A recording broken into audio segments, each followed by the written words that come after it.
Hi guys, this is a theory video, so not scripted at all. So it's going to be a bit different to usual. But I just wanted to highlight, last week, Riot announced that it was opening a new office in Seattle.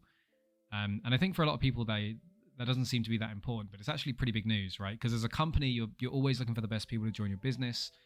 And often, right, I've done work in business before. Often the best way to get those people into your company is to simply go to them instead. And you do this by opening offices in areas where they already work, right? It's why there's huge banking sectors in major cities around the world, right? Because if you want to hire bankers, you go to where the banks are. It's not rocket science. It's the same with gaming. If you want game developers, you go where the game developers are. And if you want a specific brand or type of game developer, then you go to where those specific game developers are, right? And it's really obvious when you think about that. And I think by Riot opening an office in Seattle, we could possibly take a look at what their long-term plans might be by taking a look at some of the other companies that are around there and how big that office is going to be. So I think they said the office was going to house over 400 staff. I've got some notes here. It's going to cover engineering, R&D, live services, and what they said as many other roles with a focus on Valorant before expanding onto other titles is what they've said. Now, don't get me wrong, like Valorant's doing very well. Last time I checked, I think it was the second most viewed game on Twitch. So it makes sense that game will need more people. But 400's a lot, right? I think the World of Warcraft team back in 2018, I did some research on this, was around 300 people. It's probably smaller now, but 400 people, that's a big team. That is more than one game's worth of staff. And if you're opening that office just for Valorant, I don't think that's the case. I think they'll be looking for some MMO developer staff there. And Greg actually tweeted that there will be jobs for the MMO there. We just don't know how many. But I also took a look at some of the companies that are in Seattle. So we've got companies like Twitch in the streaming space. You've got Unity there. There's a bunch of game developers like Niantic who work on the Pokemon mobile game. Valve's there. Wargaming, who are all the World of Warships type games. You've got Monolith Productions, Wizards of the Coast. Bungie's there, and ArenaNet. Remember those two? They're very important. You got PopCap Games who did Plants vs Zombies, and TinyBuild who did Speedrunners a decade ago. I don't know what they're working on now, but Speedrunners was great. And Nintendo's there as well, oddly enough. And loads of non-gaming companies are there too. I use ServiceNow in my real job, not YouTube.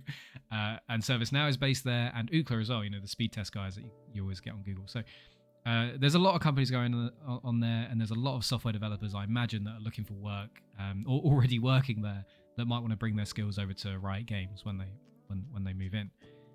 It's honestly one of the best places in the world for companies to find good software developers. And Riot believe that as well. They put a tweet out, or I think in the announcement they said that Seattle was one of the best places in the world. And I think ultimately for the MMO, if we look at what other MMO developers are there, right? So there's ArenaNet and there's Bungie. Those are two big ones. We can kind of get an idea on what kind of game they want to make for their MMO.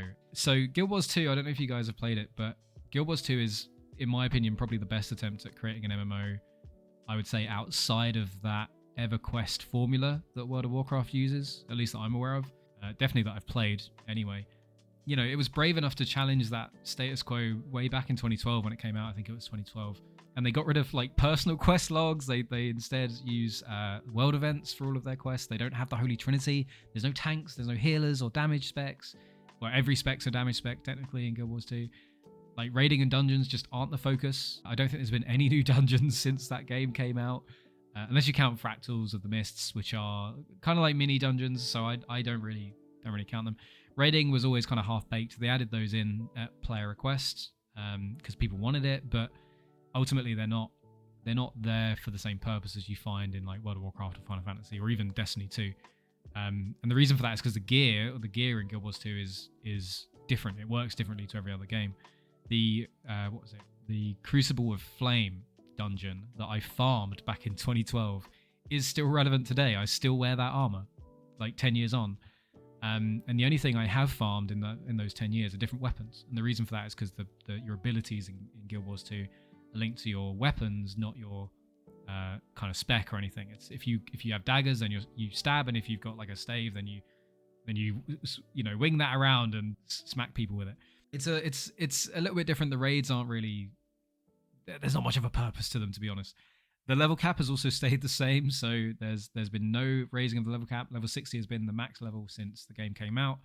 The way that Guild Wars 2 do progression, though, is through something called Mastery. So when you go into a new area, usually as a new expansion, you can gain Mastery points, and you can put those points into kind of skills in a way.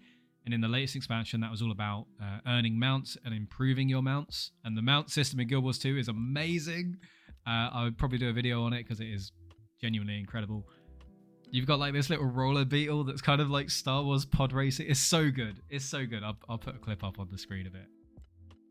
And yeah, so Bungie's there as well. Anyway, so there's they kind of had the opposite issue of Guild Wars 2, right? If you think about Guild Wars 2 as not having much of an end game because of the lack of Holy Trinity and all that sort of stuff, Bungie don't have a Holy Trinity either, but they still have really, really good raids where there's lots of mechanics and there's a lot of personal responsibility as well as a player to perform, where Guild Wars 2 doesn't always feel like that. Guild Wars 2 feels far more like a collaborative experience. I think if you're willing to put in the time to Destiny 2 and get your light level up high enough, and this is the main barrier that I think Bungie has, then it's a great time. But it takes so long to get that light level up. I actually lost my character in the Battle.net to Steam transition. I lost my character because I didn't play for like a year and a half, and I had to level up again, and it took so long, and I actually gave up in the end. But many of the raids that I did get to play through were really, really good. Except for Last Wish? Is that what it's called? The one with those bloody platforms that would like spin down and you could never climb up after you had to all stand on the little symbols at the bottom to match the image on it. Oh my god, I hated that. But yeah, it's interesting that Riot is choosing to open an office there in Seattle with these two game companies, these two MMO companies, instead of expanding where they already are, which is in Los Angeles, which is only 50 miles down the road from Blizzard Entertainment, which is currently losing tons of staff because of all the controversy there. People are leaving. So if Riot wanted to poach those developers, they could do that. They could just take all of the Blizzard devs that are leaving and hire them for their MMO team, but they haven't done that. Instead, they've opened an office like on the other side of the state in an area where there's different MMO developers. So what I really hope for is that we get a game that is similar to Guild Wars 2, because Guild Wars 2 is a fantastic game.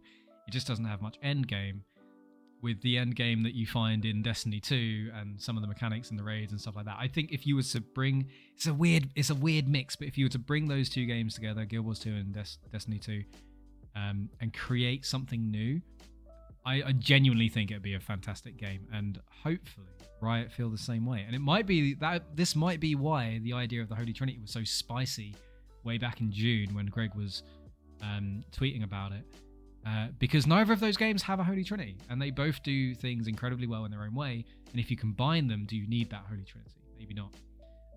So time will tell. Time will tell. This is a very different video to usual. It's just a theory video. There's no script. I've just waffled for 9 minutes. So thank you very much for watching. Let me know what your thoughts are in the comments, and I'll catch you next time. Thanks for watching. Cheers. Bye.